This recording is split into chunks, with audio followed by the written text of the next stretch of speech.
सभापति महोदय, पिछले 2 दिन से लगातार हमारी पूरी पार्टी माननीय प्रधानमंत्री जी के नेतृत्व में माताओं को अधिकार देने के लिए, बहनों को अधिकार देने के लिए, दलित, शोषित, वंचित, पिछड़ों को अधिकार देने के लिए 33% रिजर्वेशन के लिए चिंतित है। रात 1:30 बजे तक पूरे संसद के सदस्य और खासकर भारतीय जनता पार्टी और एनडीए के सदस्य यहां लगातार जमे हुए थे और मैं जब आज यहां आया तो मुझे लगा कि कांग्रेस के जो लीडर ऑफ द अपोजिशन है उनसे जो है माताओं और बहनों के लिए कुछ सुनने को मिलेगा।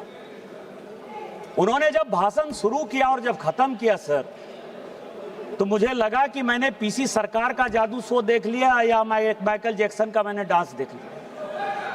मैं कंफ्यूज हूं सर कि वो पीसी सरकार थे या माइकल जैक्सन थे। लेकिन फिर मुझे याद आया सर कि आज कौन सा तारीख है? आज 17 अप्रैल है और पूरे सदन के लिए और पूरे देश के लिए आज 17 अप्रैल को 2 घटना हुई सर।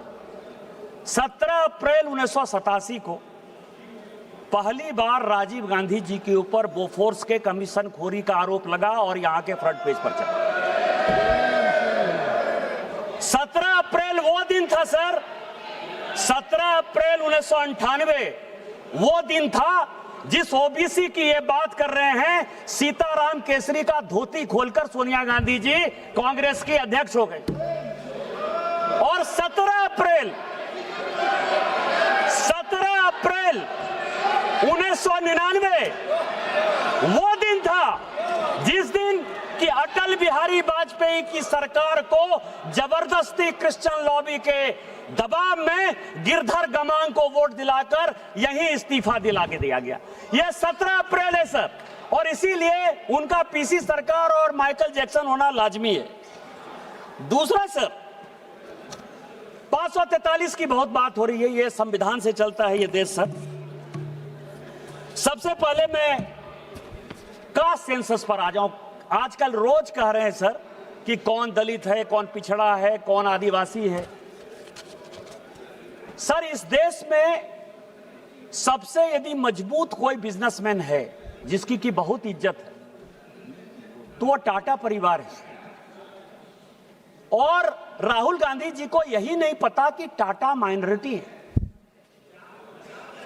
वेदांता के मालिक अनिल अग्रवाल जी ओबीसी हैं।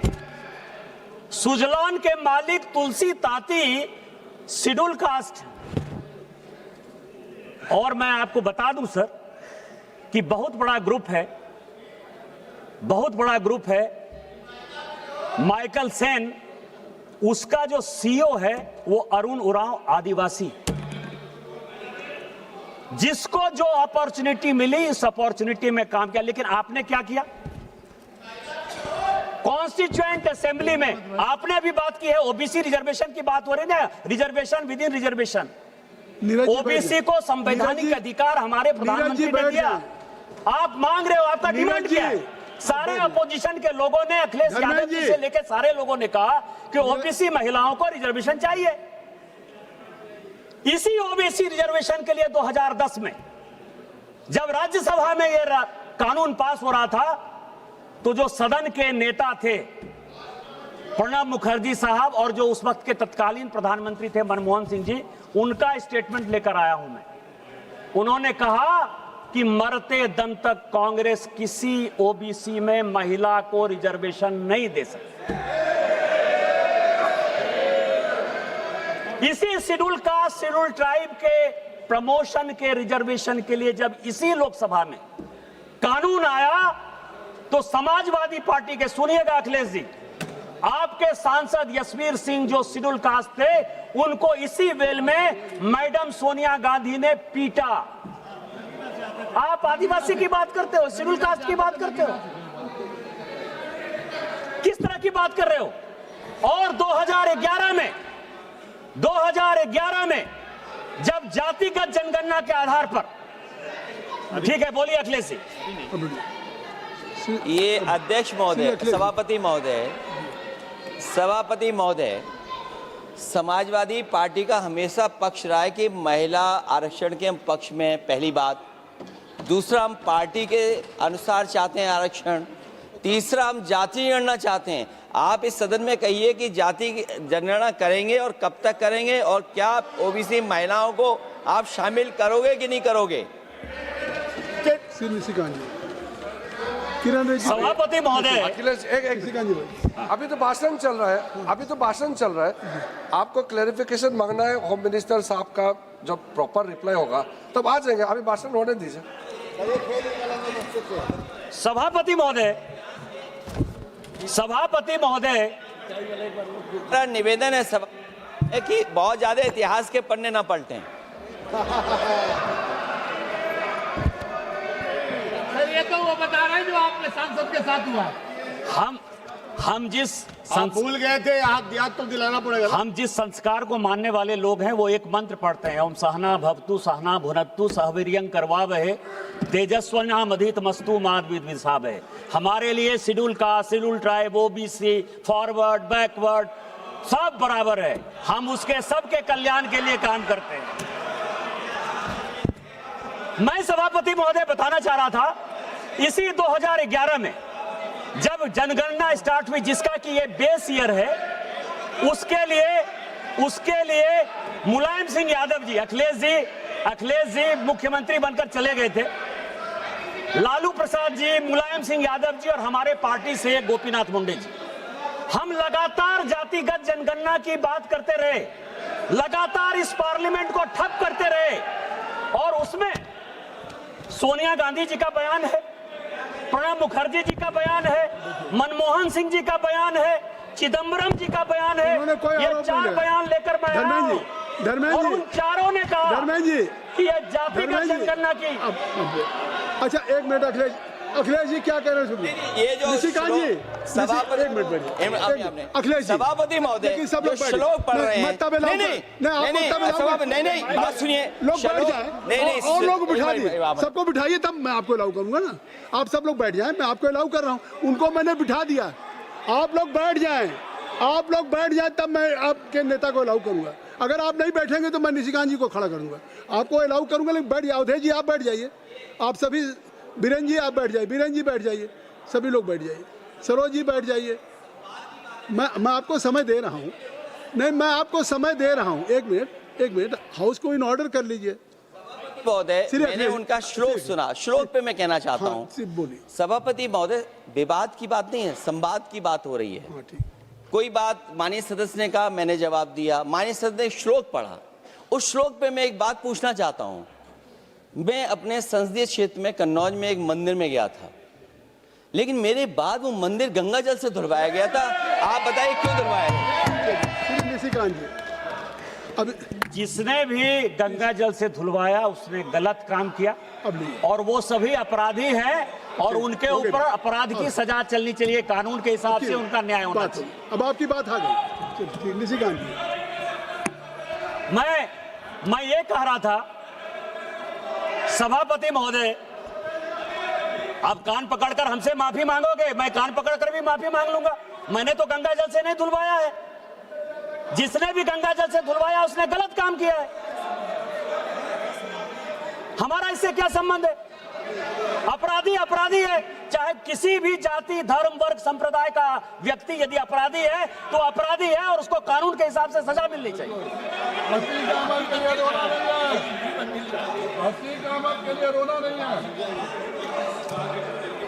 Nothing will go on record except only sir, मैं सभापति महोदय, देखिए मेरा समय ये लोग बहुत खा रहे सर। जातिगत जनगणना की बात कर रहा था।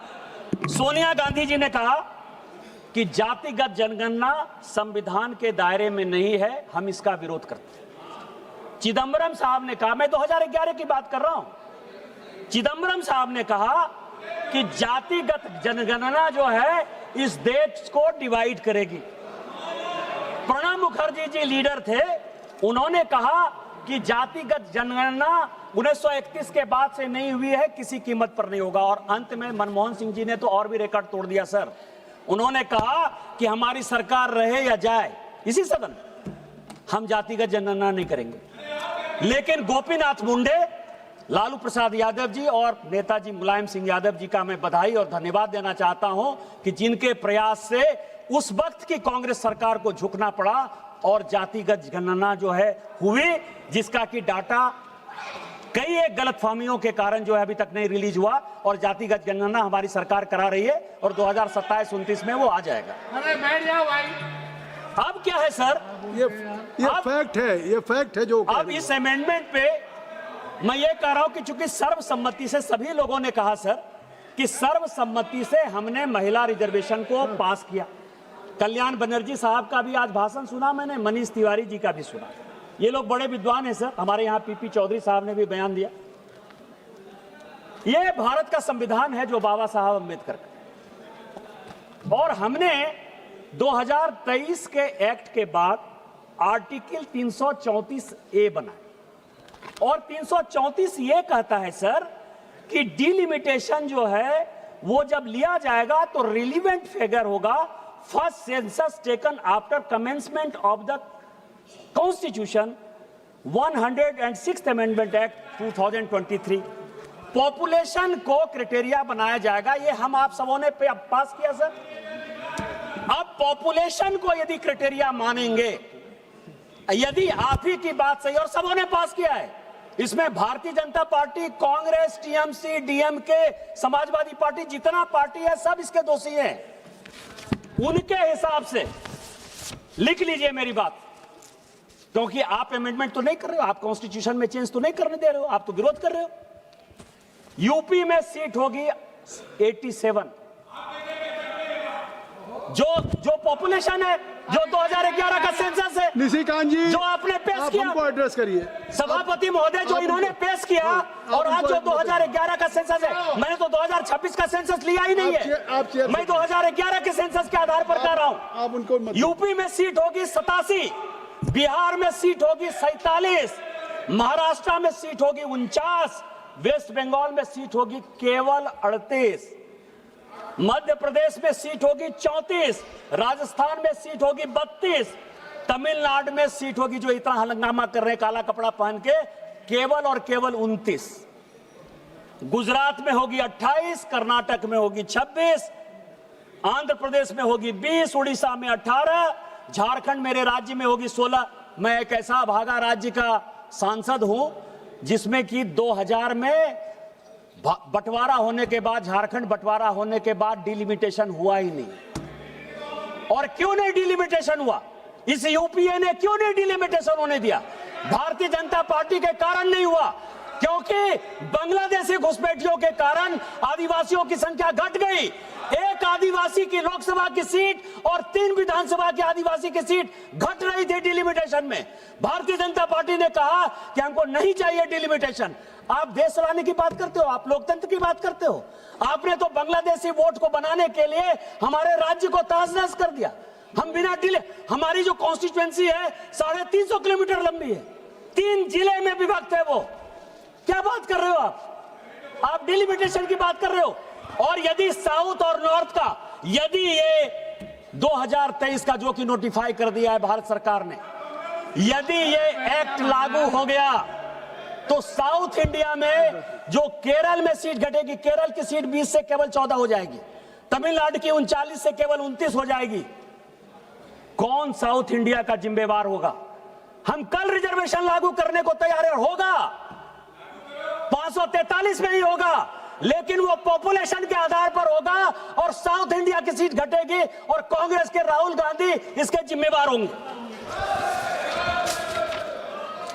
अब ये एक्ट की बात कर रहे सर, अभी इन्होंने कहा, अभी बहुत लोगों ने कहा सर कि आपने 815 का फिगर कहां से ले आए, 816 का फिगर कैसे ले आए। सर मैं 31 से जो है ये रिजर्वेशन को, सीट बढ़ाने को बहुत मुझे लगता है जुड़ाव सर। संविधान का 31वां संशोधन हुआ 1972-73 और आज हम लोग 131वें संशोधन पर बात कर रहे हैं सर। ये 1973 का, जिसको कि अभी बड़ी लंबी चौड़ी भाषण देके गए कि इंदिरा जी ने जो है देश के लिए बहुत बड़ा काम कर दिया और उन्होंने फ्रीज कर दिया, 525 से 550 हो रहा था सीट सर। डिलिमिटेशन आयोग 1971 में बन गया। डिलिमिटेशन आयोग ने कहा, और उसके पहले की एक और कहानी है सर, कि 1952 में जब डिलिमिटेशन आयोग बना तो डिलिमिटेशन आयोग ने कहा कि इस तरह से हम किसी भी एरिया का परिसीमन नहीं कर सकते। आपको पता है कि डिलिमिटेशन आयोग के रिकमेंडेशन के आधार पर कांग्रेस ने सारे फेडरल स्ट्रक्चर को तार पर तार रख दिया, पूरा संविधान संशोधन कर दिया, और 1956 का state reorganisation act delimitation act के आधार पर बना। बंगाल की कुछ जगह बिहार में आ गई और बिहार की कुछ जगह बंगाल में चली गई, आंध्र की कुछ जगह केरल में चली गई, केरल की कुछ जगह आंध्र में चली आई, तमिलनाडु की कुछ जगह जो है बेंगलोर में चली आई, कर्नाटक में चली गई, और कर्नाटक की कुछ जगह वहां चली गई, और आज भी महाराष्ट्र जो है बेलगांव की लड़ाई लड़ रहा है। यह डिलिमिटेशन आयोग के कारण हुआ, और उन्होंने तय कर दिया कि टोटल जो हमारे एमपी होंगे 489 होंगे। डिलिमिटेशन आयोग का यदि रिपोर्ट प्रेमचंद्रन जी आप पढ़ लीजिएगा तो उन्होंने कहा कि 526 लोग होने चाहिए, लेकिन नेहरू जी ने यह तय कर दिया कि न 489 होगा। उन्हीं की बेटी इंदिरा जी ने यह 1973 का 31वां संविधान संशोधन विधेयक लेकर आया हूं। डिलिमिटेशन आयोग 1971 में बन गया। डिलिमिटेशन आयोग ने कहा कि टोटल सीटें जो है 603 होनी चाहिए। उन्होंने कहा तुम कौन तय करने वाले थे? अभी बड़ा एकदम ट्रांसपेरेंसी की बात कर रहे थे कि आप तो अपना जज बना लेंगे, आप अपना एमपी बना लेंगे। मुझे लगता है कि 1952 से लेके ये जो है पूरा लीडर ऑफ द अपोजिशन से पूछकर जो है अपना आयोग बनाते रहे। उन्होंने कहा संविधान संशोधन करके कि नहीं, 525 से 585 सीट होगा, और उन्होंने तय कर दिया कि उत्तर प्रदेश में कितनी सीट होगी, मध्य प्रदेश में कितनी सीट होगी, गुजरात में कितनी सीट होगी, महाराष्ट्र में कितनी सीट होगी। सर ये तय कर दिया। आज आप हमको भाषण देने की बात कर रहे हो। दूसरी बात सर, ये जो झूठ की दुकान है, दोनों बहन भाई को मैंने बहुत पढ़ा। मैं आपको बताऊं कि ये 44वां संशोधन लेकर मैं आया हूं 1976 में, जब पूरे सारे नेताओं को जेल में भेज दिया कांग्रेस ने, तो 76वां संशोधन 1976 में 44वां संशोधन हुआ। संशोधन क्या हुआ? लोकसभा 6 साल के लिए, और प्रेएम्बल में, संविधान बस 2 मिनट में खत्म कर रहा हूं, और प्रेएम्बल में सेकुलर शब्द और सोशलिस्ट शब्द जोड़ दिया उन्होंने। उसका भाषण देते हुए श्रीमती गांधी ने कहा कि माइनॉरिटी के लिए हम 1920-21 से लड़ रहे हैं, और जिस मोतीलाल नेहरू कमेटी की रिपोर्ट उन्होंने कही 1929 की, 1930 की जो रिपोर्ट है, उसको इसमें जो है खूब उन्होंने कोट किया सर। उन्होंने कहा कि मोतीलाल नेहरू ने मुसलमानों को प्रोटेक्शन देने के लिए fundamental duties and fundamental rights जो है कांग्रेस वर्किंग कमेटी में 1929 में, 1930 में, 1931 में, 1932 में पास किया। और हमारा जो बेस है वो बेस ये है कि हमको मुसलमान के आधार पर राजनीति करनी है, मुसलमानों को संरक्षण देना है, मुसलमानों को रिजर्वेशन देना है, उनके रिप्रेजेंटेशन को बढ़ाना है। और इसी कारण से डिलिमिटेशन आयोग के, केवल 1 मिनट सर, जब डिलिमिटेशन आयोग का रिपोर्ट आया 1976 में, उसको भी काट पीट करके इसी पार्लियामेंट में 8 सीटें मुसलमानों के लिए जबरदस्ती इसी कांग्रेस सरकार ने बढ़ाई। इसीलिए मेरा आपके माध्यम से इस सारे अपोजिशन से आग्रह है कि साउथ इंडिया के साथ अन्याय नहीं करिए, महिलाओं के साथ अन्याय नहीं करिए। इस देश में इस पार्लियामेंट की जो भूमिका है उसके वर्चस्व को कायम रहने दीजिए, पार्लियामेंट में लोगों का विश्वास रहने दीजिए। और माननीय मोदी जी जो 33% रिजर्वेशन महिलाओं को देना चाहते हैं 2029 में लागू करने के लिए, इस बिल का समर्थन करिए। आपने मुझे समय दिया। इन्हीं शब्दों के साथ जय हिंद, जय भारत। श्री राजकुमार छब्बेवाल जी, श्री मियां अल्ताफ अहमद साहब। सर बहुत बहुत शुक्रिया आपका मुझे टाइम देने के लिए। आज जो ये बिल यहाँ पे लाई गई, इस बिल ने हम सबको हैरान कर दिया कि आज से पहले 2023 में ये बिल यहाँ पे पेश की गई, पास की गई, और तमाम पार्टियों की यूनानिमस डिसीजन था उनका इस बिल को पास करने के लिए।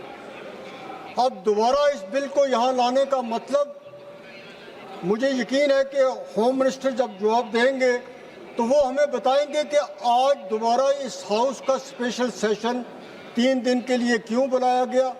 सिर्फ 1 महीने पहले सेशन ख़त्म हुआ, उस वक्त ये बिल पेश कर सकते थे। जुलाई में एक दूसरा सेशन आने वाला था, ये बिल उसमें पेश कर सकते थे। लेकिन मुझे लगता है कि सिर्फ वेस्ट बंगाल